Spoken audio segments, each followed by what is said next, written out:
बिस्मिल्लाहिर्रहमानिर्रहीम, अस्सलामुअलैकुम। Welcome back to my channel. तो आज से हम लोग स्टार्ट करेंगे अपनी एग्ज़ाम प्रिपरेशन। हमें जो सिलेबस बता दिया गया था कि हमारे पास जो सर्जिया की रिपोजिटरी है उसमें स्टेप 00 से लेके स्टेप 10 तक हमारा जो है एग्ज़ाम आएगा, तो हमें इसकी तैयारी करनी है। तो आज हम स्टार्ट करने वाले हैं। आज हम करेंगे स्टेप 00 हेलो वर्ल्ड से लेके स्टेप 3 तक। ठीक है, हम थोड़ा थोड़ा लेके चलेंगे, इंशाल्लाह इसको हम एग्ज़ाम से पहले ही कवर कर लेंगे।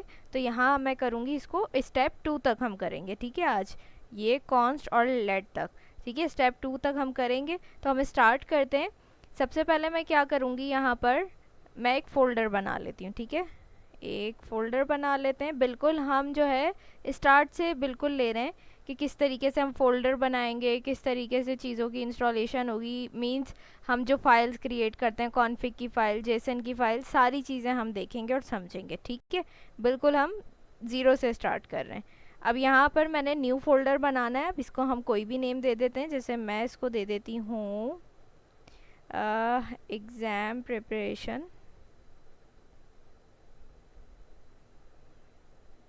पार्ट 1। सही है, मैंने इसको एक ये नेम दे दिया, एग्ज़ाम प्रिपरेशन पार्ट 1। आप कुछ भी दे सकते हैं। अब इसको ओपन करके हमने CMD करना है। CMD करने के बाद हमने इसको VS कोड में ओपन करना है, तो कोड स्पेस डॉट। सही है, तो ये हमारे पास क्या होगा, ये फ़ोल्डर हमारा VS कोड में ओपन हो जाएगा। ये देखिए हमारे पास क्या हो गया, एग्ज़ाम प्रिपरेशन पार्ट 1 हमारे पास VS कोड में ओपन हो गया है। सही है, ये देखिए नाम भी हमारे पास लिखा हुआ आ रहा है। अब हमने क्या करना है, अच्छा ये हो गया, ये वेलकम पेज है, इसको मैं हटा देती हूँ। अब हमने क्या करना है, हमने करनी है क्रिएट फाइल। ठीक है, सबसे पहले हम फाइल क्रिएट करते हैं। यहाँ पर मैं न्यू फाइल पे आऊँगी। यहाँ पर देखिए न्यू फोल्डर का ऑप्शन भी है, हमें इस पर नहीं जाना, हम जाएंगे डायरेक्ट न्यू फाइल पे। मैं न्यू फाइल पे क्लिक करूँगी और यहाँ पर हमें फ़ाइल बनानी है। फ़ाइल का नेम आप कुछ भी रख सकते हैं, मैं इंडेक्स रख रही हूँ। ठीक है, इंडेक्स, उसके बाद डॉट लगाकर हमने एक्सटेंशन लिखनी है। ठीक है, डॉट के बाद, डॉट से पहले आप कुछ भी नेम लिख सकते हैं। ठीक है, कोई भी नेम लिख सकते हैं। मैंने यहाँ इंडेक्स रखा है, आप कुछ भी लिख सकते हैं। फिर आपने डॉट लगाना है और उसके बाद आपने एक्सटेंशन लगानी है। अब आप एक्सटेंशन क्या करेंगे, अब आप टाइप स्क्रिप्ट पे काम करना चाह रहे हैं तो टाइप स्क्रिप्ट की एक्सटेंशन लगेगी। आप जावा स्क्रिप्ट पे काम करना चाह रहे हैं तो जावा स्क्रिप्ट की एक्सटेंशन लगेगी। अगर आप HTML पे काम कर रहे हैं तो HTML की एक्सटेंशन लगेगी। तो हमारे पास टाइप स्क्रिप्ट की एक्सटेंशन क्या है, TS। ठीक है, सबको पता है TS हमारे पास टाइप स्क्रिप्ट की एक्सटेंशन है।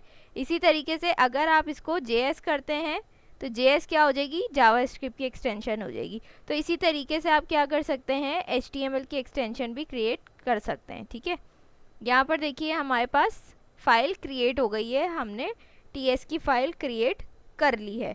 अब जो सेकंड स्टेप है हमारे पास, ये मैंने यहाँ पर क्या किया, टर्मिनल ओपन कर लिया है। टर्मिनल ओपन करने की शॉर्टकट की क्या है हमारे पास, कंट्रोल J। ठीक है, ये चीज़ें भी आप लोग नोट डाउन करते रहिए, हेल्प मिलेगी इससे आपको काफ़ी। कंट्रोल J से आप टर्मिनल को ओपन भी कर सकते हैं और टर्मिनल को क्लोज भी कर सकते हैं। सही है, तो मैंने कंट्रोल J किया।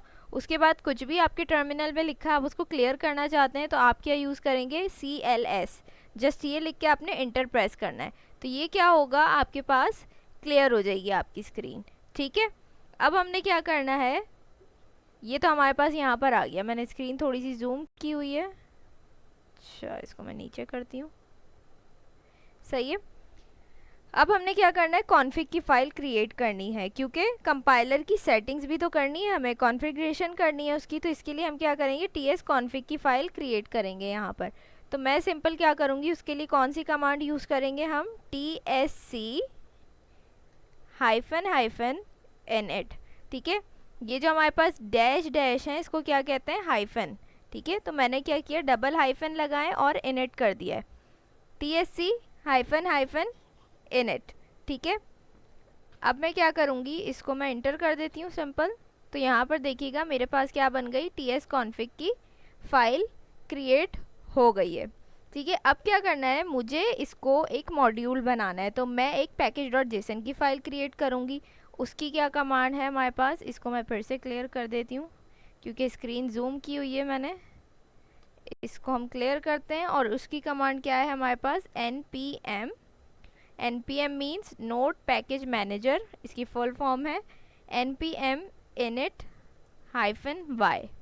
तो ये एंटर करते हैं। यहाँ पर देखिएगा हमारे पास क्या होगा, पैकेज डॉट जेसन की फाइल क्रिएट हो जाएगी। अच्छा, अब देखिए हमारे पास दोनों फाइल्स क्रिएट हो गई हैं। अब क्या करना है, मैं सबसे पहले tsconfig की फ़ाइल में जाती हूँ, सही है, और यहाँ से जाके मैं टर्मिनल को पहले बंद कर देती हूँ, और इसको भी मैं यहाँ पे अभी फ़िलहाल बंद कर रही हूँ। ये मैंने कैसे बंद किया, Ctrl+B से आप इसको बंद कर सकते हैं और ओपन भी कर सकते हैं, ठीक है। मैंने फ़िलहाल इसको बंद कर दिया है, और अब मैं क्या करूँगी कि यहाँ पे मैंने tsconfig की फ़ाइल जो है वो ओपन कर ली। हमने ये क्यों क्रिएट की, मुझे इस कंपाइलर को बताना है जो कोड मैं लिख रही हूँ वो लेटेस्ट वर्जन पे चलना चाहिए, ठीक है। तो उसके लिए हमें क्या करना पड़ेगा, यहाँ से जाके जो टारगेट है इसको ES 2022 कर देंगे हम, ठीक है। और उसके बाद हमने क्या करना है, थोड़ा सा नीचे आएंगे और हमारे पास आएगा मॉड्यूल। मॉड्यूल हमारे पास बाय डिफ़ॉल्ट क्या है, कॉमन JS, ठीक है। हमने इसको क्या करना है, नोड नेक्स्ट करना है, ठीक है। नोड इस मॉड्यूल को बताएगा कि आपको नोड का लेटेस्ट वर्जन यूज़ करना है, ठीक है। तो यहाँ पर मैं इसको नोड नेक्स्ट कर देती हूँ, सही है। उसके बाद ये मॉड्यूल रेजोल्यूशन आप लोगों को पता है, इसको अनकमेंट करना है, और इसको भी जो हमने मॉड्यूल को वर्जन लिखा है, मॉड्यूल में लिखा है, वही सेम चीज़ यहाँ पे भी आएगी, तो हम इसको भी नोड नेक्स्ट कर देते हैं, ठीक हो गया। अब हमारे पास क्या हो गया, दोनों को हमने नोड नेक्स्ट कर दिया है। अब ये तो हमने इसकी सेटिंग्स कर ली कंपाइलर की, सही है। अब इसको मैं यहाँ से बंद कर देती हूँ और मैं जाती हूँ, सॉरी, Ctrl+B किया। अब पैकेज डॉट जेसन की फ़ाइल में आ जाते हैं हम। पैकेज डॉट जेसन की फ़ाइल में आ गए। अब यहाँ पर आप देख सकते हैं हमारे पास कीवर्ड्स लिखने का ऑप्शन है, ऑथर नेम का ऑप्शन है। ऑथर में आप अपना नेम लिख सकते हैं, मैं लिख देती हूँ जैसे अपना नेम सैयदा शानजे, ठीक है। लाइसेंस आप चेंज कर सकते हैं यहाँ से। हमने प्रोजेक्ट जो बनाया उसमें हमने ये चीज़ की है। आपका जो भी प्रोजेक्ट है उसकी डिस्क्रिप्शन यहाँ पर आप लिख सकते हैं, यानी मैन्युअली चीज़ें आप इसमें टाइप कर सकते हैं। वर्जन को अपडेट कर सकते हैं, सही है। नेम चेंज कर सकते हैं अपने प्रोजेक्ट का। तो ये सारी चीज़ें आप यहाँ पैकेज डॉट जेसन की फ़ाइल में कर सकते हैं, ठीक है। अब ये क्या करता है, आपके कोड को एक पैकेज बना देता है, ठीक है, जिसको आप क्या कर सकते हैं, npm पे पब्लिश भी कर सकते हैं और डायरेक्टली वहाँ से एग्जीक्यूट भी कर सकते हैं npx कमांड के थ्रू, सही है। तो ये सारा काम हमने अपने प्रोजेक्ट्स में किया हुआ है, तो आप लोगों को बहुत अच्छे से पता होगा। तो अब इसमें क्या क्या करना है, ऑथर का नेम मैंने लिख दिया। अब एक चीज़ हमें क्या करनी है, यहाँ पर आकर मेन के नीचे हमने एक टाइप क्रिएट करनी है। हमने बता देना है भाई हम इसको एज अ मॉड्यूल क्रिएट कर रहे हैं, ठीक है। तो हमने इसकी टाइप दे दी। अब हमने क्या करना है, ये हो गई दोनों चीज़ों की, हमने पैकेज डॉट जेसन और कॉन्फ़िग की हमने सारी सेटिंग्स कर ली। अब हम अपना काम शुरू करेंगे, जो भी हमें कोड लिखना है हम वो लिखेंगे। अब यहाँ पर हम आ जाते हैं सर्जिया की रिपोजिटरी पे, सही है। यहाँ पर आते हैं, थोड़ा सा नीचे आते हैं, तो आप यहाँ देखिए step 00 हेलो वर्ल्ड, सही। इसको मैं ओपन करती हूँ और इसमें देखते हैं कि हमारे पास क्या है। इस रेपोजिटरी में app.ts में जाएंगे, यहाँ पर हमें कोड दिया होगा। तो यहाँ पर देखिए हमें कोड दिया हुआ है, इसको मैं यहाँ से कॉपी करती हूँ, सही है। और यहाँ पर आकर सिंपल अपने VS कोड में मैं इसको पेस्ट कर देती हूँ। अब यहाँ पर देखिए इसको समझना है हमने। सिंपल यहाँ पर हमने क्या किया है, हेलो वर्ल्ड किया है। अब यहाँ पर देखिए हमने ये चीज़ पढ़ी थी कि एक पूरा सिंटेक्स है, ठीक है। वेरिएबल डिक्लेयर करने का एक पूरा सिंटेक्स होता है। क्या सिंटेक्स होता है, पहले आप कीवर्ड लिखते हैं, फिर उस वेरिएबल का नेम देते हैं, फिर क्या करते हैं आप इनिशियलाइज करते हैं वैल्यू को, सही है। तो ये पूरा एक सिंटेक्स है। ये करने के बाद हम क्या करते हैं, हम जो भी अपना कोड, हमें जो भी अपना मैसेज क्या करना होता है, टर्मिनल पे रन करवाना होता है, प्रिंट करवाना होता है, उसके लिए हम क्या करते हैं, console.log करते हैं। तो यहाँ पर हमने क्या किया, console.log, सही है। और उसमें हमने अपने वेरिएबल को कॉल कर दिया है। कौन सा वेरिएबल, मैसेज वेरिएबल, जिसके अंदर हमने क्या लिखा है, क्या वैल्यू इनिशियलाइज की है, हेलो वर्ल्ड। तो हम जैसे ही इसको टर्मिनल पे चलाएंगे ना, तो आप देखेंगे, मैं इसको क्लियर कर देती हूँ, जैसे ही हम इसको टर्मिनल पे चलाएंगे तो हमारे पास हेलो वर्ल्ड प्रिंट हो जाएगा। अब यहाँ पर एक चीज़ और देखने वाली है, क्योंकि हम बिल्कुल स्टार्ट से लेके चल रहे हैं, तो यहाँ पर आप देखें अभी तक हमारे पास जावास्क्रिप्ट की फ़ाइल क्रिएट नहीं हुई है। सही है, हमारे पास क्या है, सिर्फ टाइपस्क्रिप्ट की फ़ाइल क्रिएट हुई है, जावास्क्रिप्ट की फ़ाइल नहीं क्रिएट हुई है।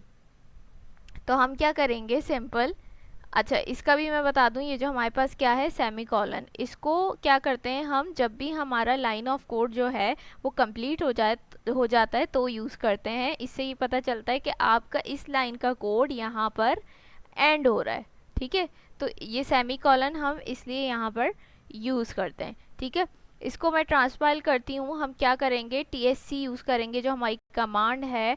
अब TSC जो कमांड है ना आपकी, आप पूरी क्या लिखते हैं वैसे, TSC और जो भी आपकी फ़ाइल का नेम है वो लिखते हैं index.ts। सही है, तो वो किस सूरत में हम लिख सकते हैं कि जब आपने कॉन्फ़िग की फ़ाइल नहीं बनाई है। लेकिन अगर आपने कॉन्फ़िग की फ़ाइल बनाई है तो खाली आप TSC लिख के भी इसको चला सकते हैं। तो मैं यहाँ पर क्या करती हूँ, TSC, TSC का मतलब क्या है, TS मतलब TypeScript, C means compiler, TypeScript compiler. जैसे ही मैं इसको TSC लिख के इंटर करूँगी तो आप देखिएगा यहाँ पर हमारे पास जावास्क्रिप्ट की फ़ाइल क्रिएट हो जाएगी। मैं इंटर करती हूँ, ये देखिए क्या हो गया, हमारे पास जावास्क्रिप्ट की फ़ाइल क्रिएट हो गई। अब जावास्क्रिप्ट की फ़ाइल को अगर मैं ओपन करूँगी तो यहाँ पर आप लोग देखिए वही कोड जो मैंने वहाँ पर लिखा है वो मेरा जावास्क्रिप्ट में भी एज इट इज़ आ गया। और यहाँ पर एक एडिशनल चीज़ है, एक्सपोर्ट का कीवर्ड हमारे पास शो हो रहा है। तो ये सारी चीज़ें हम बाद में डिस्कस करेंगे। ठीक है, यहाँ तक हमने ये काम कर लिया। अब इसको मैं फिर से बंद कर देती हूँ क्योंकि इसका काम ख़त्म हो गया। तो हमने इसको क्या कर दिया, कंपाइल कर दिया। हमारे पास क्या हो गया, JS की फ़ाइल, जावास्क्रिप्ट की फ़ाइल क्या हो गई, क्रिएट हो गई। ठीक है, अब क्या करना है, रन करना है। रन करने के लिए क्या करेंगे, node index.js। ठीक है, node index.js।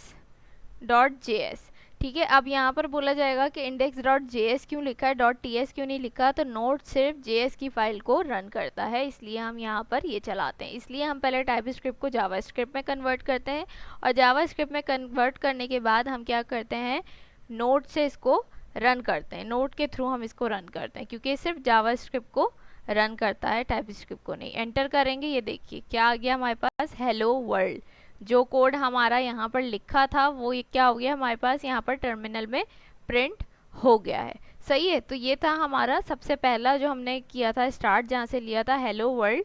तो अब इसको समझ लेते हैं ये क्या है भाई। यहाँ तक तो आप लोगों को समझ में आ गया होगा क्या चीज़ है, हमने किस तरीके से वेरिएबल डिक्लेयर किया, वैल्यू इनिशियलाइज की और हमने उसको लॉक करवा दिया वेरिएबल को कॉल करके। अब ये जो यहाँ कमेंट में लिखी हुई है चीज़ें, ये क्या है, इन्फेरिंग टाइप्स। ठीक है, जिन्होंने पढ़ा हुआ है, मेरे चैनल पे सारी वीडियोस मौजूद हैं डिटेल में, लेकिन जिन्होंने नहीं पता उनको मैं समझा दूं। इन्फेरिंग टाइप्स मतलब क्या है, ये क्या है, टाइप इन्फेरेंस है यहाँ पर।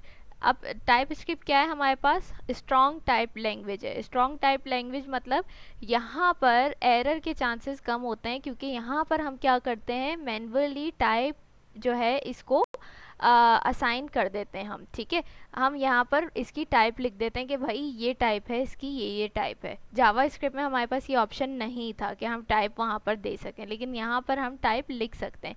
लेकिन अभी हमने नहीं लिखी है, क्यों नहीं लिखी है, क्योंकि यहाँ पर क्या यूज़ हो रहा है, टाइप इन्फेरेंस। टाइप इन्फेरेंस क्या होता है कि आपने एक वेरिएबल डिक्लेयर किया और यहाँ पर आपने क्या कर दिया, इनिशियलाइज कर दी वैल्यू। अब वो क्या करेगा, वो इन्फर करेगा इसकी टाइप, यानी गैस करेगा इसकी टाइप कि इसकी टाइप क्या है, स्ट्रिंग है। अब जैसे यहाँ पर स्ट्रिंग की क्या निशानी है कि आप डबल कोट्स के अंदर लिखेंगे। ठीक है, स्ट्रिंग की क्या निशानी है कि जो भी चीज़ आप डबल कोट के अंदर लिखेंगे वो क्या होगी, स्ट्रिंग होगी। अब बेशक इस डबल कोट के अंदर आप नंबर लिख दें, 1 लिख दें, 2 लिख दें, 3 लिख दें, तो तब भी वो क्या कंसीडर किया जाएगा, आपके पास स्ट्रिंग कंसीडर किया जाएगा। सेम इसी तरीके से बेशक आप इस डबल कोट के अंदर ट्रू एंड फॉल्स लिख दें, तब भी ये क्या समझा जाएगा, ये आपके पास जो है स्ट्रिंग ही कंसीडर किया जाएगा क्योंकि आप इसको डबल कोट के अंदर लिख रहे हैं। सही है, तो ये हमारे पास क्या था, टाइप इन्फेरेंस था। इसमें यही क्वालिटी है टाइप स्क्रिप्ट में कि अगर आपके पास दोनों ऑप्शंस हैं, आप टाइप लिख भी सकते हैं मैन्युअली। मैं यहाँ पर अगर टाइप लिख भी दूँ ना इसकी, तो भी क्या होगा, कोई मसले वाली बात नहीं है। ठीक है, वही काम करेगा ये। लेकिन अगर मैं इसकी टाइप नहीं भी लिखती हूँ ना तो भी कोई प्रॉब्लम नहीं होगी। वो क्या करेगा, गैस कर लेगा, इन्फर कर लेगा इसकी टाइप कि भाई ये स्ट्रिंग है, क्योंकि इसने इसको डबल कोट्स के अंदर लिखा हुआ है। सही है, तो ये हमारे पास क्या हो जाएगा, टाइप इन्फेरेंस हो जाएगा। अब अगर मैं यहाँ पर इसको रीअसाइन करके नंबर लिखूंगी ना तो ये एरर दे देगा मुझे। अब देखिए यहाँ पर हमें कैसे पता चलेगा कि इसकी टाइप स्ट्रिंग है, उसने गैस की है इसकी टाइप स्ट्रिंग। मैं यहाँ पर वेरिएबल पे जैसे ही ये देखिए लिखा है take your cursor on the variable name, जैसे ही मैं कर्सर को लेके जाऊंगी यहाँ पर तो आप देखिएगा क्या लिखा आ रहा है, लेट मैसेज, और उसकी टाइप क्या दे रहा है, स्ट्रिंग दे रहा है। ठीक है, अब अगर मैं यहाँ पर देखिए यहाँ से मैं इसको हटा दूँ और मैं यहाँ पर कोई नंबर लिख दूँ तो अब देखिएगा मैं होवर करूँगी तो क्या लिखा आएगा, ये देखिए लेट मैसेज, और टाइप क्या लिखी आ रही है, नंबर। सही है, तो इस तरीके से क्या करेगा ये हमारे पास इन्फर करेगा इसकी टाइप को। तो यहाँ पर हमने क्या कर लिया, इसको हम कमेंट कर देते हैं, कमेंट आउट कर देते हैं। सही है, हम वापस जाते हैं सर्जिया की रिपोजिटरी में। ये हमने क्या कर लिया, पहला जो हमारा काम था हेलो वर्ल्ड वो हमने यहाँ से कर लिया है। अब हम वापस क्या करते हैं, इसको बैक करते हैं। अब उसके बाद आ जाता है स्टेप 00A। ठीक है, स्टेप 00 में भी पार्ट्स हैं ABCD, तो हम इनको भी कवर करेंगे। यहाँ पर आ रहा है जेसन ऑब्जेक्ट्स, तो हम इसको ओपन करते हैं। इसको ओपन करने के बाद यहाँ पर थोड़ा सा हम नीचे आते हैं तो यहाँ पर देखिएगा ये सारी इसके बारे में डिटेल्स दी हुई हैं। जेसन, जेसन की फुल फॉर्म क्या है, जावा स्क्रिप्ट ऑब्जेक्ट नोटेशन। ठीक है, तो ये चीज़ें भी आपने छोटी छोटी याद रखनी है, एग्जाम में आ सकती हैं। जेसन की फुल फॉर्म और NPM स्टैंड्स फॉर, तो ये सारी चीज़ें आपको पता होनी चाहिए। ठीक है, तो JSON stands for JavaScript object notation. JSON क्या है, is a text based data format that is use to store and transfer data. ठीक है, जेसन क्या है, एक टेक्स्ट बेस्ड डेटा फॉर्मेट है जो किस लिए यूज़ होता है, डेटा को ट्रांसफ़र या फिर स्टोर करने के लिए। इसका सिंटेक्स क्या है, जैसे हम ऑब्जेक्ट्स बनाते हैं बिल्कुल वैसे ही ये देखिए इसका सिंटेक्स है। जिन्होंने ऑब्जेक्ट्स बनाए हैं उनको याद आ गया होगा, देख के आप देख सकते हैं कर्ली ब्रेसेस के अंदर हम हमेशा ऑब्जेक्ट बनाते हैं और इस तरीके से की वैल्यू पेयर्स यूज़ करते हैं उसके अंदर as a property. But wait, is JSON is similar to JavaScript object, तो आंसर क्या है, नो। क्यों नो, उन्होंने एक्सप्लेन किया हुआ है 2 पॉइंट्स में, JavaScript object can contain functions but JSON not. ठीक है, जेसन के अंदर आप फंक्शंस कंटेन नहीं कर सकते, लेकिन जावा स्क्रिप्ट ऑब्जेक्ट में कंटेन कर सकते हैं आप फंक्शंस को भी। ठीक है, JavaScript objects can only be used in JavaScript but JSON can be created and used by other programming languages. ठीक है, जेसन को आप जो है दूसरी प्रोग्रामिंग लैंग्वेजेस में भी यूज़ कर सकते हैं। और क्या है, JSON data, JSON data consist of key value pairs similar to JavaScript object properties. जैसे जावा स्क्रिप्ट ऑब्जेक्ट में हम प्रॉपर्टीज लिखते थे, सेम वैसे ही की वैल्यू पेयर्स में आप यहाँ भी जेसन के अंदर भी डेटा लिख सकते हैं। ठीक है, the key and values are written in double quote separated by a colon. ठीक है, आप क्या करेंगे, की एंड वैल्यूज़ को किस में लिखेंगे, आप डबल कोट के अंदर लिखेंगे। ये देखिए सेम वैसे ही एग्जाम्पल दी हुई है इन्होंने, और इसको सेपरेट करने के लिए क्या यूज़ करेंगे, कॉलन का यूज़ करेंगे। उसके बाद JSON data required double quotes for the key, तो हो गया JSON object. The JSON object is written inside curly braces, ये भी मैंने आपको बता दिया कि ऑब्जेक्ट को कर्ली ब्रेसेस के अंदर लिखते हैं। Jason objects can contain multiple की वैल्यू पेयर्स, आप इसके अंदर मल्टीपल की वैल्यू पेयर्स को यूज़ कर सकते हैं। यानी जैसे यहाँ नेम दे दिया हमने, एज दे दिया, आप जेंडर दे सकते हैं, आप सैलरी दे सकते हैं, आप बहुत सारी चीज़ें इसमें मल्टीपल लिख सकते हैं। JSON array, JSON array is written inside square brackets, array जो है हम स्क्वायर ब्रैकेट से बनाते हैं, यहाँ इन्होंने एग्जाम्पल भी दे दी है। Accessing JSON data, we can access JSON data using the dot notation. आप जो हो, हमने जब भी ऑब्जेक्ट बनाया है, प्रोजेक्ट्स जिन्होंने बनाए हैं उनको पता होगा, हमने उसमें ऑब्जेक्ट यूज़ किया है, तो उस ऑब्जेक्ट की प्रॉपर्टी को एक्सेस करने के लिए हम क्या करते थे, डॉट नोटेशन का यूज़ करते थे या स्क्वायर ब्रैकेट नोटेशन का यूज़ करते थे। तो यहाँ पर देखिए पहला इन्होंने कहा है कि आप इसको क्या कर सकते हैं, डॉट नोटेशन से यूज़ कर सकते हैं। मैंने एक ऑब्जेक्ट बनाया डिटेल के नेम से, तो मैं क्या करूँगी, console डॉट लॉग डिटेल, यानी ये ऑब्जेक्ट मुझे चाहिए और इस ऑब्जेक्ट के अंदर की मैं अगर कोई एक स्पेसिफिक प्रॉपर्टी को जो है एक्सेस करना चाह रही हूँ तो मैं डॉट लिख के नेम लिखूँगी। मेरे पास जो है इसकी सारी, बल्कि मैं डॉट लगाऊंगी तो इसके अंदर जितनी भी प्रॉपर्टीज़ हैं वो सब मेरे पास आ रही होंगी, उसमें से मैं एक सेलेक्ट कर सकती हूँ। अगर मैंने नेम सेलेक्ट किया है तो मेरे पास आउटपुट क्या आएगा, ये आएगा। अगर मैंने एज सेलेक्ट किया होगा तो मेरे पास आउटपुट क्या आएगा, ये आएगा, 21 आउटपुट आएगा। ठीक है, तो यहाँ पर देख लीजिए, नेम हमने सेलेक्ट किया था, हमारे पास आउटपुट क्या आ रहा है, वेपन। अच्छा, उसके बाद we can also use square bracket syntax to access JSON data. मैंने आप लोगों को कहा था हम डॉट नोटेशन या फिर स्क्वायर ब्रैकेट नोटेशन का भी यूज़ कर सकते हैं। तो यहाँ पर देखिए, जैसे हमने उसको एक्सेस करने के लिए वो यूज़ किया था, सेम ऐसे आप डिटेल लिख के स्क्वायर ब्रैकेट्स लगा के और उसके अंदर एज इट इज़ इसको, इसकी प्रॉपर्टी उठा के आपने यहाँ पर रख देनी है। ठीक है, इस की को आपने यहाँ पर रख देना है, तो भी आप इजीली यही सेम आउटपुट जो है आपको मिल जाएगा। सही है। Use of JSON, JSON is the most commonly use format for transmitting data, data interchange from a server to client and vice versa. JSON data are very easy to parse and use. JSON is language independent. We can create and use JSON in other programming languages too. ये सारी वही बातें हो गई। Examples of JSON यहाँ पर देखिए, package.json और tsconfig.json दोनों के लिए आपको यहाँ पर एक प्रॉपर नोट्स कह लें दिए हुए हैं। आप जैसे ही इस पर क्लिक करेंगे तो इन दोनों के बारे में आप लोगों को डिटेल्स में सारी चीज़ें मिल जाएंगी। इसको आप रीड कर सकते हैं अपनी नॉलेज को इंक्रीज़ करने के लिए। मैं अगर यहाँ भी ये सब करने बैठूंगी तो वीडियो जो है ना बहुत ज़्यादा बड़ी हो जाएगी, तो इसलिए मैं इसको छोड़ रही हूँ। ये एडिशनल चीज़ें अगर आप चाहें तो पढ़ सकते हैं, वरना ऐसा कुछ अभी एग्ज़ाम के लिए इतना वो नहीं है। आप मेन चीज़ों को फोकस करें। ठीक है, ये हो गया हमारे पास। हमने क्या कर लिया, स्टेप 00A हमारे पास हो गया, जेसन ऑब्जेक्ट्स कर लिया। अब स्टेप 00B पे आ जाते हैं, जो क्या है हमारे पास, सिंटेक्स एरर। ठीक है, इसको भी देख लेते हैं। हमने ओपन करना है इसको, सिंटेक्स एरर app.ts में आते हैं हम। अब यहाँ पर देखिए हमें एक कोड दिया हुआ है, मैं इसको यहाँ से सिंपल कॉपी करती हूँ, Ctrl+C, और हम अपने VS कोड पे जाते हैं। इसको मैं और एंटर करके पेस्ट कर दिया। अब यहाँ पर देखिए एरर आ रहा है। सिंटेक्स क्या होता है, मैंने अभी आप लोगों को बताया। सिंटेक्स वो होता है कि किसी खास चीज़ का कोई एक सिंटेक्स होता है। ठीक है, जैसे हम फंक्शन बनाते हैं तो हमारे पास फंक्शंस अलग अलग होते हैं। हमारे पास एक नॉर्मल फंक्शन बना रहे होते हैं हम, एक एरो फंक्शन होता है हमारे पास, तो उन फंक्शंस के सिंटेक्स अलग अलग होते हैं। ठीक है, इसी तरीके से फॉर लूप का सिंटेक्स अलग है कि पहले आपने फॉर का कीवर्ड यूज़ करना है, फिर पैरेंथेसिस लगाने हैं, फिर एक वेरिएबल बनाना है आपने, फिर कंडीशन लगानी है, फिर इंक्रीमेंट करना है, फिर उसके बाद आपने स्टेटमेंट लिखनी है।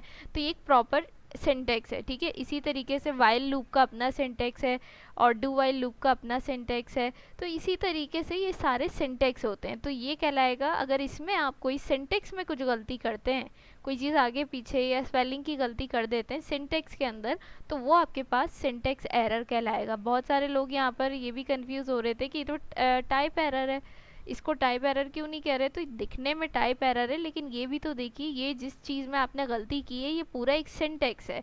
ठीक है, मैंने अभी ऊपर भी बताया था आपको कि क्या होता है वेरिएबल डिक्लेयर करने का सिंटेक्स। आप कीवर्ड लिखते हैं, लेट या कॉन्स्ट, जो भी नेम देते हैं आप अपने वेरिएबल को, और फिर क्या करते हैं, वैल्यू इनिशियलाइज करते हैं। तो ये पूरा एक सिंटेक्स है। इस सिंटेक्स में आप कोई भी गलती करेंगे तो वो टाइप एरर नहीं कहलाएगा, वो आपका सिंटेक्स एरर कहलाएगा। ठीक है, अब यहाँ पर बज़ाहिर तो ये टाइप एरर है कि आपने डबल टी लगा दिया तो ये टाइप एरर हो गया, लेकिन ये टाइप एरर नहीं कहलाएगा, ये सिंटेक्स एरर कहलाएगा, क्योंकि ये पूरा एक वेरिएबल डिक्लेयर करने का सिंटेक्स है और इसमें आपने कोई गलती कर दी है तो वो क्या बन गया, सिंटेक्स एरर बन गया। अब क्या सिंटेक्स एरर है, यहाँ पर देखिए, अननोन कीवर्ड और identifier, did you mean let, ठीक है, can not find name LETT। तो ये कह रहा है कि भाई ये अननोन कीवर्ड है, यानी इस नाम का कोई कीवर्ड है ही नहीं। वेरिएबल डिक्लेयर करने के लिए टाइपस्क्रिप्ट में दो कीवर्ड है हमारे पास, लेट और कॉन्स्ट, लेकिन इस टाइप का तो कोई कीवर्ड है ही नहीं। तो वो कह रहा है भाई आपने गलत लिखा है। वो बोल भी रहा है डिड यू मीन लेट। तो यहाँ पर हम जैसे ही इस टी को हटाएंगे तो आप देखिएगा हमारे पास से एरर चले गए। तो ये हमारा सिंटेक्स एरर था। सिंपल, इस चीज़ को समझना ज़रूरी है कि ये हमारा क्या कहलाता है, सिंटेक्स एरर कहलाता है। सही, इसको मैं वापस वैसे ही करके कमेंट कर देती हूँ। सही हो गया। उसके बाद हम दोबारा से यहाँ पर आते हैं। आई होप ये समझ में आ गया होगा सिंटेक्स एरर क्या है, क्या फ़र्क है टाइप एरर और सिंटेक्स एरर में। उसके बाद हम यहाँ पर आ जाते हैं टाइप एरर में। ठीक है, स्टेप 00C पे, स्टेप टाइप एरर पे हम आए, app.ts ओपन करते हैं। अब यहाँ पर देखिए, इसको मैं सेम कॉपी करती हूँ, हम अपने VS कोड में जाते हैं, मैं इसको यहाँ पे पेस्ट करती हूँ। अब यहाँ पर देखिए, यहाँ पर हमने क्या किया, यहाँ देखिए, अब ये जो सिंटेक्स है ये बिल्कुल परफेक्ट है, कोई इसमें मिस्टेक नहीं है। ठीक है, सिंटेक्स के अंदर कोई मिस्टेक नहीं है। तो यानी इसका मतलब है सिंटेक्स आपका सही लिखा हुआ है, तो यहाँ चांस ही नहीं है कि आपको सिंटेक्स एरर आएगा। ठीक है, कोई और एरर हो सकता है, यहाँ पे असाइनेबिलिटी एरर हो सकता है, टाइप एरर हो सकता है, वो आपको चेक करना पड़ेगा। अब यहाँ नीचे हम जैसे ही आए console डॉट लॉग मैसेज ये होना चाहिए, तो हमने क्या कर दिया, लॉगर लिख दिया। यहाँ कह रहा है property logger does not exist on type console, did you mean log. ठीक है, वो मेंशन भी कर रहा है। ठीक है, तो क्या है यहाँ पर आपका, क्या है, आपने यहाँ स्पेलिंग की मिस्टेक कर दी है, टाइपिंग एरर हो गया, आपसे टाइप एरर हो गया है। तो यहाँ से जैसे ही हम ER हटाएंगे तो हमारा एरर क्या हो जाएगा, चला जाएगा। सही है, तो ये हमारे पास था टाइप एरर, क्योंकि ये console डॉट लॉग कोई सिंटेक्स नहीं है हमारे पास। ठीक है, हम नॉर्मली इसको यूज़ करते हैं आउटपुट के लिए, टर्मिनल पे हमें कोई मैसेज प्रिंट करवाना है, रिजल्ट्स के लिए यूज़ करते हैं। ये हमारा सिंटेक्स नहीं है। सिंटेक्स ये होते हैं जो बने बनाए मौजूद हैं इसके अंदर, जैसे फंक्शन का सिंटेक्स हो गया, लूप्स का सिंटेक्स हो गया, और वेरिएबल्स का सिंटेक्स हो गया। इन सिंटेक्स के अंदर कोई आप गलती करते हैं ना, तो वो आपके पास सिंटेक्स एरर कहलाएगा।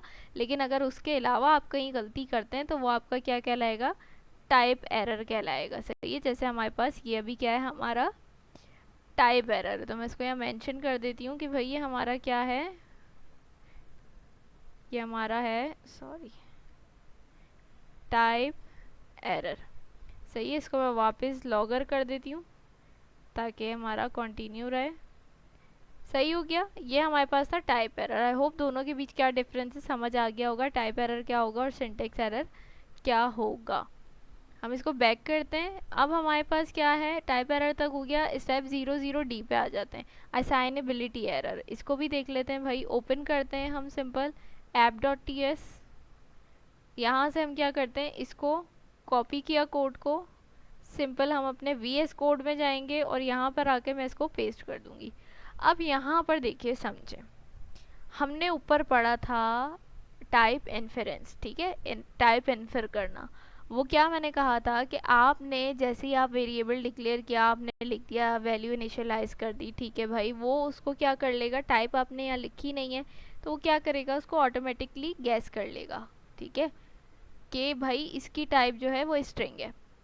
ये देखिए हमने डबल कोट लगाए हुए ना, डबल कोट देखते ही वो बोलेगा ये स्ट्रिंग टाइप है। अब बेशक इस डबल कोट के अंदर नंबर लिखा हो, ट्रू एंड फॉल्स लिखा हो, कुछ भी लिखा हो, वो इसको कंसीडर करेगा स्ट्रिंग। ठीक है, मैं होवर करूँ यहाँ पे, लेट मैसेज स्ट्रिंग।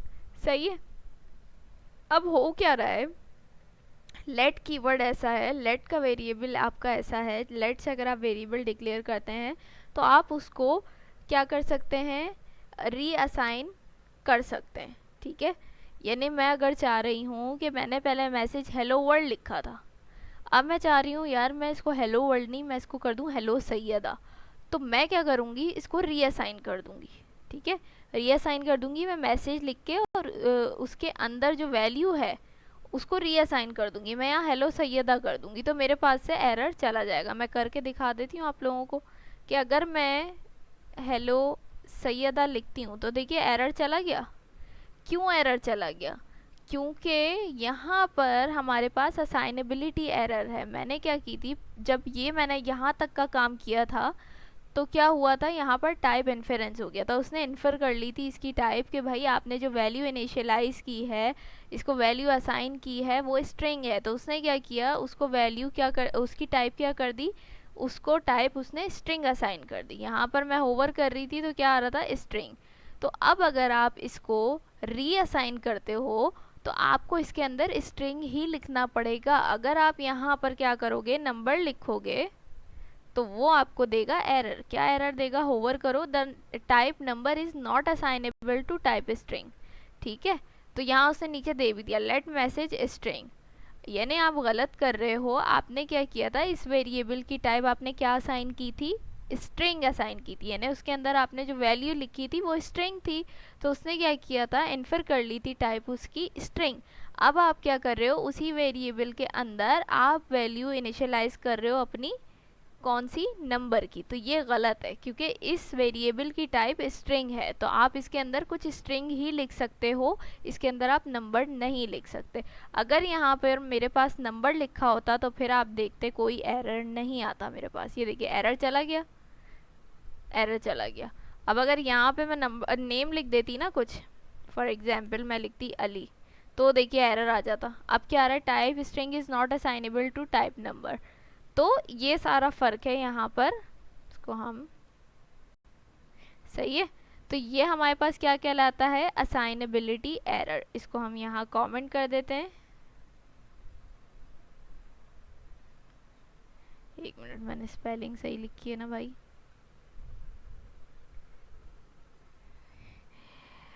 एरर, सही है।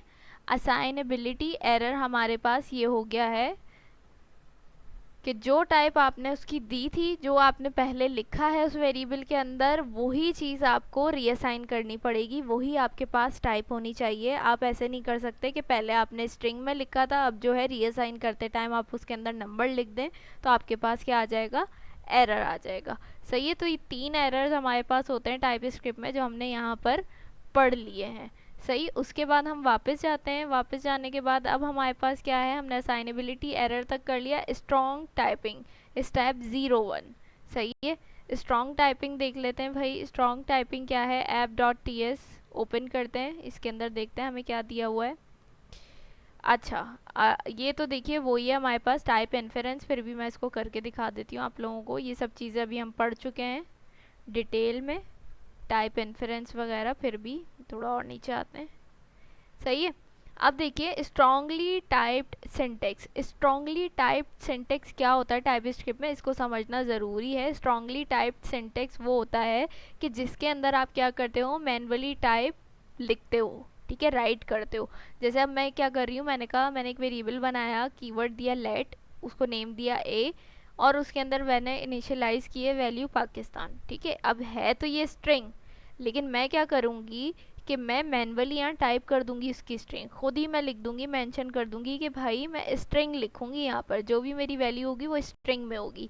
तो ये मेरे पास क्या हो जाएगी, स्ट्रांगली टाइप्ड लैंग्वेज हो जाएगी, कि जिसके अंदर मैं मैनुअली जाके टाइप मेंशन कर दूं। अब इसके अंदर मैं सिर्फ स्ट्रिंग ही लिख सकती हूँ, नंबर नहीं लिख सकती हूँ। ठीक है। इसी तरीके से नंबर के लिए आप क्या करोगे, नंबर टाइप लिख दोगे, और बूलियन वैल्यूज़ के लिए, यानी ट्रू एंड फॉल्स के लिए आप बूलियन टाइप यहाँ पर मेंशन कर दोगे। तो ये कहलाती है स्ट्रांगली टाइप्ड सिंटेक्स, यानी जिसके अंदर आप मैनुअली टाइप करो अपनी डेटा टाइप। सही है। ये आ गया टाइप इन्फेरेंस। टाइप इन्फेरेंस हम पढ़ चुके हैं। टाइप इन्फेरेंस क्या होता है कि आपने डायरेक्ट वैल्यू जो है वो इनिशियलाइज कर दी, लेकिन उसकी डेटा टाइप आपने लिखी नहीं है। तो इसमें भी कोई मसला नहीं है, आप डेटा टाइप बेशक मत लिखो, वो क्या करेगा, खुद ही गैस कर लेगा, इन्फर कर लेगा उसकी डेटा टाइप इस डबल कोट को देख के। वो बोलेगा भाई डबल कोट लगे हुए, इसका मतलब ये स्ट्रिंग डेटा टाइप है, वो इन्फर कर लेगा। इसी तरीके से अगर ये डबल कोट नहीं होंगे और हम यहाँ पर कुछ भी नंबर लिख देंगे, तो वो इसको कंसीडर कर लेगा कि नंबर है, क्योंकि इसके अंदर डबल कोट नहीं है। इसी तरीके से आप ट्रू एंड फॉल्स लिख देंगे, तो वो इसको, वो ये देखिए अब यहाँ पर मैंने फॉल्स लिखा हुआ है, मैं जी पे गई, होवर किया, तो क्या आ रहा है, बूलियन। ट्रू लिखा हुआ है, जी पे गई, बूलियन। सही है। ये पॉइंट्स में वैल्यू लिखी है, एफ पे गई, नंबर। ये 22 लिखा है, एफ पे गई, नंबर। इसी तरीके से यूएसए लिखा है, ई पे जाऊंगी तो मेरे पास स्ट्रिंग आ जाएगा। तो ये हमारे पास टाइप इन्फ्रेंस और स्ट्रांगली टाइप लैंग्वेज का स्ट्रांगली टाइप सिंटेक्स हमारे पास था। ठीक है। ये 3 चीज़ें भी हो गई हमारे पास। अब जो है हमारे पास क्या रह गया भाई, अब हमारे पास लास्ट आज जो हम पढ़ेंगे वो क्या है, स्टेप 2 है आई गेस। यस, स्टेप 02 है, कॉन्स्ट और लेट को हम पढ़ेंगे। इसके अंदर देख लेते हैं क्या एग्जाम्पल है, फिर मैं आप लोगों को समझाती हूँ। अच्छा, यहाँ पर देख लेते हैं हम पहले, use const where variable values do not change. ठीक है। कॉन्स्ट क्या होता है, कॉन्स्ट कॉन्स्टेंट का शॉर्ट कट है। ठीक है। शॉर्ट में लिखा हुआ है हमने कॉन्स्टेंट, कांस्टेंट, CONST। ठीक है। इसका फुल फॉर्म क्या होगा, कांस्टेंट। कांस्टेंट मीन्स क्या होता है, वो चीज़ जो हिलती नहीं है, जो चेंज नहीं होती, हमेशा एक जैसी रहती, कांस्टेंट। ठीक है। तो नाम से ही पता चल रहा है, इसका मतलब ये है कि भाई आपने इसके अंदर जो भी वैल्यू लिख दी, जो भी वैल्यू असाइन कर दी, वो ही रहेगी, वो चेंज नहीं हो सकती है। सही है। और यहाँ पर लेट की भी एग्जांपल दी हुई है, लेकिन यहाँ एफ एल्स यूज़ किया हुआ है, तो इसको तो हमने आगे जाके समझना है। अभी अगर मैं ज़ीरो से स्टार्ट कर रही हूँ और मैं यहाँ एफ एल्स लेके बैठ जाऊँ तो थोड़ा सा ये मुश्किल हो जाएगा। तो हम क्या करेंगे, हम इसकी एग्जाम्पल खुद से समझ लेते हैं लेट और कॉन्स्ट की। मैं आप लोगों को आसान एग्जाम्पल समझाती हूँ। इसको मैं बंद कर रही हूँ क्योंकि यहाँ पर क्या है, स्टेप 2 तक आज हमने लेके चलना है। इंशाल्लाह स्टेप 3 से जो है हम कल वाली वीडियो में लेके चलेंगे। तो इस स्टेप 2 तक हमने कंप्लीट कर लिया। अब यहाँ पर देख लेते हैं हम कॉन्स्ट और लेट का कॉन्सेप्ट। पहले हम लेट देख लेते हैं। सही है, लेट पे आ गए। अब लेट देखिए क्या होता है। लेट अभी मैं वैसे ऊपर समझा चुकी हूँ। लेट का सिंटेक्स क्या है, लेट लिखा हमने कीवर्ड, कोई भी यहाँ आप नेम दे सकते हैं। मैंने कहा माय नेम। सही है, मैंने एक कीवर्ड का नेम दे दिया माय नेम, और माय नेम में मैं क्या कर रही हूँ, मैंने लिख दिया सैयदा। सही है, मैंने क्या लिख दिया, सैयदा लिख दिया। अब ये जो वेरिएबल है ना मेरे पास, मैंने लेट से बनाया है। अब इसमें क्या होगा, मैं एक और वेरिएबल बनाना चाह रही हूँ लेट के कीवर्ड से। अब यहाँ पर मैं दोबारा अगर इसको माय नेम लिखूंगी ना, मैं इसको दोबारा से अगर माय नेम लिखूंगी तो क्या होगा, मेरे पास एरर आ जाएगा। ये देखिए एरर आ रहा है। क्या एरर आ रहा है, कैन नॉट री declare block scoped variable my name. ठीक है, आप इसको री डिक्लेयर नहीं कर सकते। ब्लॉक स्कोप को भी हम डिटेल में पढ़ेंगे लेकिन आगे। यानी लेट में क्या होता है, आप एक नेम से बहुत सारे वेरिएबल्स नहीं बना सकते। बहुत सारे क्या, आप दो भी नहीं बना सकते। एक नेम से आप एक फाइल के अंदर लेट से एक ही वेरिएबल बना सकते हैं। अब जैसे मैंने माय नेम से एक बना दिया ना, तो बस ये एक ही रहेगा, ये दूसरा मैं यहाँ पर नहीं बना सकती हूँ। ठीक है, अब अगर मैं इसको कर देती हूँ योर नेम, तो आप देखिएगा कोई एरर नहीं आएगा मेरे पास। ठीक है, your name is declare but it's value is never read. तो ये क्या बात समझ आई आप लोगों को कि लेट के अंदर आप री डिक्लेयर नहीं कर सकते। यानी अगर आपने एक नेम से वेरिएबल बना लिया है तो इसी फाइल के अंदर रहते हुए आप इस नेम से दूसरा वेरिएबल नहीं बना सकते लेट में। एक बात हो गई। दूसरी चीज़ क्या है, इसको मैं वापस माय नेम कर देती हूँ। अच्छा, अभी फ़िलहाल हम इसको ये रहने देते। दूसरी चीज़ ये समझने वाली है कि ये जैसे सैयद है ना, तो ये तो हम यहाँ लिख सकते हैं। ठीक है, अब इसको मैं हटा देती हूँ यहाँ से। अब एक चीज़ समझ आ गई कि लेट के अंदर आप क्या कर सकते हैं, लेट के अंदर आप री डिक्लेयर नहीं कर सकते, एक नेम से दूसरा वेरिएबल नहीं बना सकते, लेकिन आप इसके अंदर रीअसाइन कर सकते हैं। ये देखिए मैं लिखती हूँ माय नेम, माय नेम। अब मैं चाह रही हूँ यार, मैंने सैयदा लिखा था, मैं इसको चेंज करके शानजे कर दूँ। तो मैं क्या करूँगी, इसको शानजे कर दूँगी। ये देखिए कोई एरर नहीं आ रहा।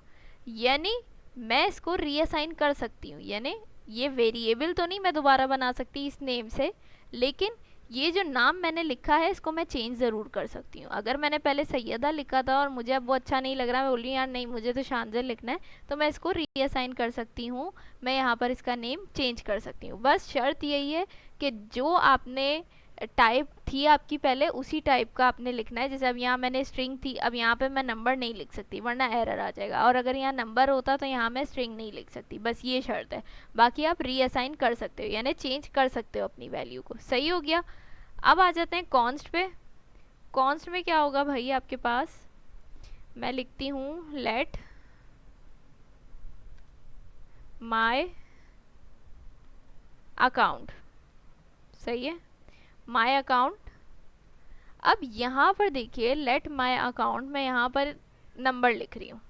सही है, मैंने यहाँ पर नंबर लिख दिया। अब इसकी टाइप क्या बन गई होगी हमारे पास, नंबर। ठीक हो गया।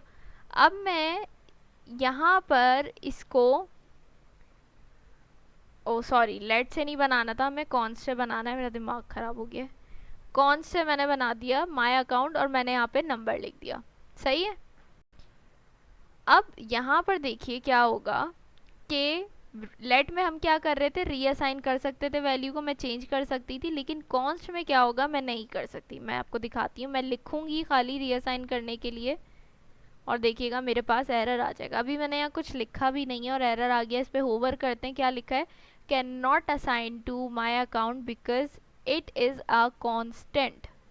ठीक है, यानी वो कह रहा है कि भाई आप इसके अंदर क्या नहीं कर सकते, आप इसके अंदर कुछ भी असाइन नहीं कर सकते, रीअसाइन हो ही नहीं सकता, क्योंकि आपने ये क्या बनाया है, वेरिएबल कांस्टेंट के कीवर्ड से बनाया है। और इसका मतलब ये है कि ये कांस्टेंट है। अब माय अकाउंट के अंदर जो लिखा है वही रहेगा, आप इसको यहाँ पर आकर चेंज नहीं कर सकते हैं। लेकिन लेट के अंदर क्या ऑप्शन था कि आप उसको चेंज कर सकते हैं। मैंने सैयदा से उसको शान से कर दिया था, लेकिन कॉन्स्ट के अंदर मैं 1 2 3 4 से इसको चेंज नहीं कर सकती। या फॉर एग्जाम्पल मैं यहाँ सैयदा लिख दूँ तो यहाँ मैं इसको शान से नहीं कर सकती, वो फिर सैयदा ही रहेगा माय अकाउंट के अंदर। आ गई समझ आप लोगों को? और इसी तरीके से मैं कॉन्स्ट में माय अकाउंट के नेम से दूसरा कोई वेरिएबल भी नहीं बना सकती। सही है? ये देखिए, कैन नॉट री declare block scoped variable my account. तो क्या हो गया, दो चीज़ें तो सेम हो गई हमारे पास। क्या चीज़ें सेम हो गई हमारे पास कि लेट और कॉन्स्ट के अंदर आप एक वेरिएबल को, एक नेम के वेरिएबल को बार बार नहीं यूज़ कर सकते। ठीक है, एक नेम से आप दो वेरिएबल्स नहीं बना सकते, ना दो से ज़्यादा, ना लेट के अंदर ना कॉन्स्ट के अंदर, यानी रीडिक्लेयर दोनों में नहीं कर सकते। लेकिन रीअसाइन आप लेट में कर सकते हैं, बट कॉन्स्ट के अंदर आप रीअसाइन नहीं कर सकते हैं। सही है? तो इसको मैं यहाँ लिख भी देती हूँ दोबारा से, ताकि हमें याद रहे कि भाई क्या था यहाँ पे, माय अकाउंट। सही है? तो ये एरर आ गया हमारे पास, इसको मैं कमेंट कर देती हूँ। और ये हमारे पास क्या आ गया, ये तो मैं कर सकती हूँ इसको, कि इसको हटा देते हैं, बस इतना ही रहने। ठीक है, तो ये हमारे पास क्या थी, एक हमने एग्जाम्पल की लेट की और एक हमने एग्जाम्पल कर ली कॉन्स्ट की। तो आई होप ये कॉन्सेप्ट आप लोगों को समझ में आ गया होगा लेट और कॉन्स्ट का, कि लेट और कॉन्स्ट के अंदर आप रीडिक्लेयर नहीं कर सकते, एक नेम से दो या दो से ज़्यादा वेरिएबल्स नहीं बना सकते। लेकिन लेट के अंदर आप जो है रीअसाइन कर सकते हैं वैल्यू को। अगर आपने पहले कुछ लिखा था, अब आप उसको चेंज करना चाह रहे हैं तो बिल्कुल कर सकते हैं। लेकिन कॉन्स्ट के अंदर आप चेंज नहीं कर सकते, एक बार जो आपने चीज़ लिखी है वो ही रहेगी उस वैल्यू के अंदर, आप उसको रीअसाइन नहीं कर सकते। तो ये इसका डिफरेंस भी है दोनों का। सही है? तो यहाँ पर हमने स्टेप 0 से लेके स्टेप 2 तक हमने जो है प्रैक्टिस कर ली है। इंशाल्लाह मज़ीद आगे की भी जो चीज़ें हैं वो हम कवर करेंगे। स्टेप 10 तक हम लोगों को ये कंप्लीट करना है एग्ज़ाम से पहले। और मेरी कोशिश यही है कि मैं इस तरीके से लेके चलूँ कि आप लोगों के कॉन्सेप्ट अच्छे से क्लियर हो जाएं, कहीं भी कोई कन्फ्यूजन ना हो। कहीं भी कुछ ना समझ में आए तो आप लोग कॉमेंट कर दिया करें। और मेरी पूरी कोशिश होती है, मेरी रूटीन थोड़ी सी बिज़ी चल रही है तो मुझे टाइम नहीं मिल पा रहा कि मैं फ़ेसबुक पे रिप्लाई करूं या कमेंट पे रिप्लाई करूं। लेकिन मेरी कोशिश होती है मुझे जैसे ही जहां भी टाइम मिले, जो भी कमेंट नज़र आए तो मैं आप लोगों को रिप्लाई कर दूं। तो आई होप आज की वीडियो आप लोगों को अच्छी लगी होगी। अगर वीडियो अच्छी लगी है तो लाइक कमेंट शेयर करना मत भूलिएगा। इंशाल्लाह आप लोगों से नेक्स्ट वीडियो में मुलाकात होगी। तब तक अपना बहुत सारा ख्याल रखिएगा और मुझे अपनी दुआओं में याद रखिएगा। अल्लाह हाफिज़।